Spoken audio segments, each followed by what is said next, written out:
کے باوجود بھی میرا کاروبار تو چل رہا ہے، میں سودی کاروبار کر رہا ہوں، لوگ تو میری عزت کر رہے ہیں، مسجد کی کمیٹی کا میں صدر بھی ہوں، میں معززین شہر میں شامل بھی ہوں، لوگ مجھے جلسوں میں مہمان خصوصی بھی بلاتے ہیں، میں MTA بھی منتخب ہو گیا ہوں، مجھے وزارت کا قلمدان بھی سونپ دیا گیا ہے۔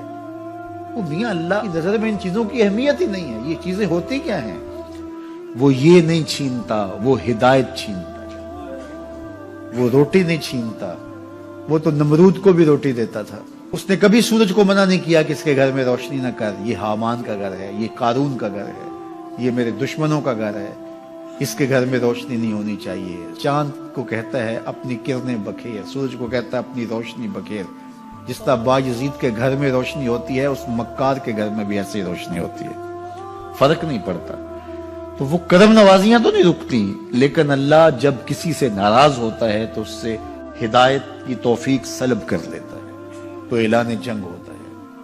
تو پھر وہ ٹکرے بھی مار رہا ہو تو اس کی رسم کی نماز ہوتی ہے، اس کا ماتھا جھک رہا ہوتا ہے، دل نہیں جھک رہا ہوتا، کیونکہ ہدایت سلب کر لی گئی۔ جب اندر سے روح ہی نکال لی جائے تو باقی بچتا کیا ہے؟ یہ بات ذہن میں رکھیے گا کہ اللہ تعالیٰ جل شانہ نے ہمیں جن کاموں سے روکا ہے، جن کاموں سے منع کیا ہے، ان کاموں کے کرنے میں ہمیں کبھی بھی بھلائی اور خیر نہیں مل سکتی۔ یہ ہم جب اچھی طرح سے ذہن نشین کر لیں، اگر اللہ پر ہمارا یقین اور یقیناً اس پر ہمارا ایمان ہے، تو پھر وہ امر جو اللہ کی طرف سے جن سے روک دیا گیا، تو ہم کبھی بھی ان کے قریب تک نہ جائیں، اور جن کاموں کے کرنے کا اسے حکم دیا گیا اس کی حکمتیں نہ بھی ہمیں معلوم ہو۔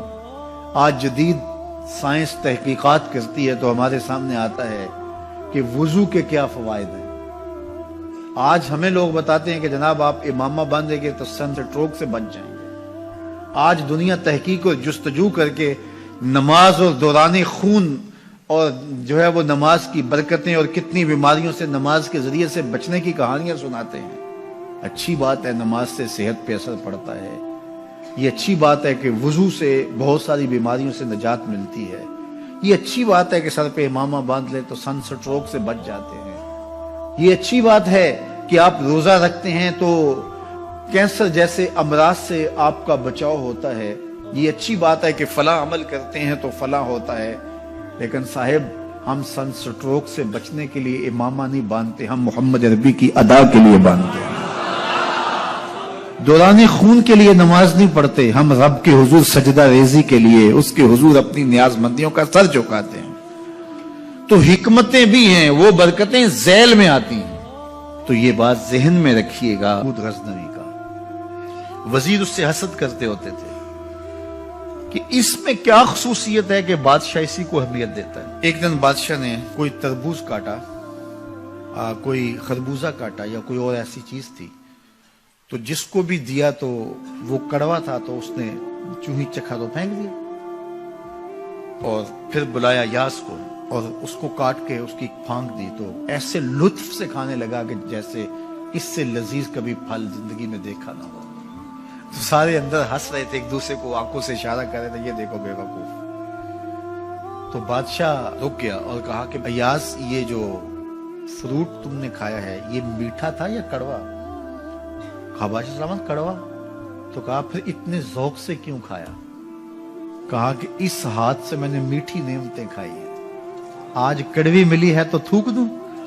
کہا ایسا نہیں ہو سکتا۔ تو میاں کڑوا ہو تو وہ بھی قبول کیا جائے، نفس پہ شاک ہو۔ کڑوی وہ چیز ہوتی ہے جو نفس پہ شاک ہوتی ہے، نفس کرنا نہیں چاہتا، لیکن اس کے باوجود تمہارا دل کہے نہیں، یہ مالک کی طرف سے ہے۔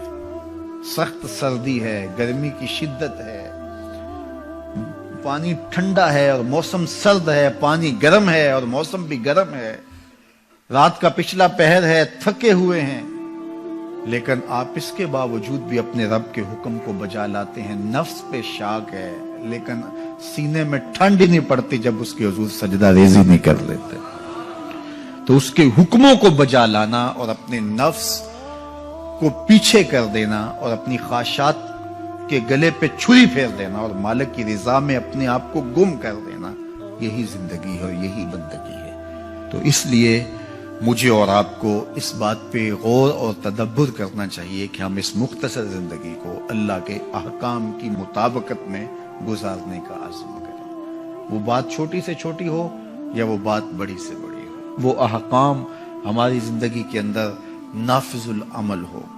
میں پھر وہ بات کہوں گا جو بار بار کہتا ہوں کہ میرے بزرگ ہم سے کہا کرتے تھے، یہ نہ ہو کہ لوگ تمہیں پوچھیں تم کون ہوتے ہو اور تمہیں بتانا پڑے کہ ہم مسلمان ہوتے ہیں۔ فرمایا کرتے تھے صاحب نہ کسی کو پوچھنا پڑے نہ تمہیں بتانا پڑے، تمہاری وضاحت، تمہارا طرز زندگی، تمہارا انداز معاشرت ایسا خوبصورت ہو، تم دور سے آ رہے ہو لوگ پہچان کے کہیں وہ دیکھو محمد عربی کا غلام آ رہا، تم شکل سے پہچانے جاؤ، تم کردار سے پہچانے جاؤ، تم وعدے سے پہچانے جاؤ۔ کتاب کا نام ہے بشر القیب فی لقاء الحبیب۔ حضور علیہ السلام کی ملاقات کے حوالے سے یہ کتاب امام سیوطی علیہ رحمہ کی مصنفہ ہے۔ اس میں ایک واقعہ انہوں نے لکھا کہ ایک شخص قبر میں اترا اور نکیرین آئے اور انہوں نے سوال و جواب کا سلسلہ کیا، من ربوں کا، ما دینوں کا۔ اچھا، اس کی داڑھی میں چند بال سفید تھے جن کو وہ مہندی لگایا کرتا تھا۔ تو جب منکر نے کہا کہ من ربوں کا، تو نکیر نے اس کا ہاتھ پکڑ کے پیچھے کھینچتے ہوئے کہا اس سے سوال پوچھ رہا ہے، تو دیکھ نہیں رہا اس کی داڑھی میں اسلام کا نور چمک رہا ہے، اس کی داڑھی میں اسلام کا اجالا تمہیں دکھائی نہیں دے رہا، تو تمہاری وضع قطعی ایسی ہو کہ فرشتے بھی دیکھیں کہ یہ